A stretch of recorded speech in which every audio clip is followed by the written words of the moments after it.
À Lac-Brome, vive la vie nomade! Voici 4 espaces gratuits qui vous sont offerts pour vous stationner après une belle journée sur les routes.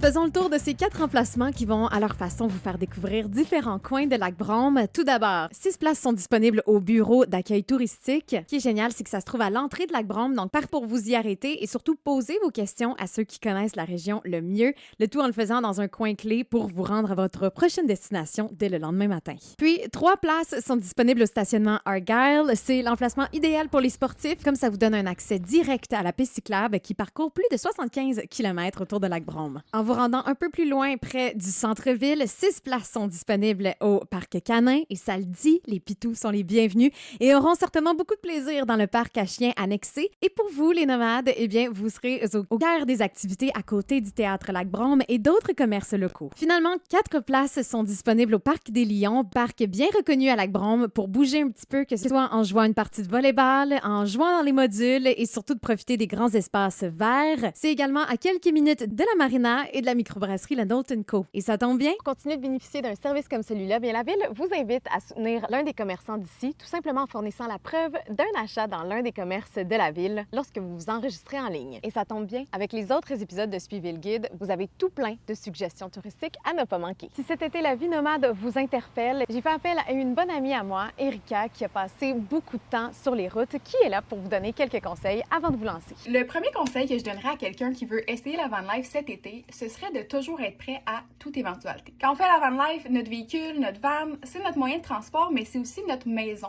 Donc, on est énormément dépendant de cette van.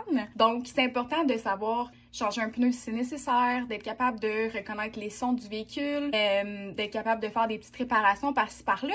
Si jamais c'est pas dans nos compétences, c'est correct aussi. C'est toujours utile d'avoir une assistance routière comme CAA qui peut te dépanner, remorquer le véhicule si jamais c'est nécessaire. Le deuxième conseil que je donnerais, ce serait de télécharger l'application iOverlander avant de partir en road trip. C'est quoi ça, l'application iOverlander? C'est une plateforme sur laquelle vous pouvez retrouver plusieurs endroits où dormir dans plusieurs régions du monde. Les gens, monsieur, madame, tout le monde qui partent aussi en road trip comme vous, découvrent des endroits où dormir et les inscrivent dans l'application. À partir de ça, chaque personne qui y va peut inscrire des commentaires. Est-ce que ça s'est bien passé? Comment était la vue? Comment étaient les services? Est-ce qu'il y a des signalisations, par exemple, maximum 8 heures ou peu importe?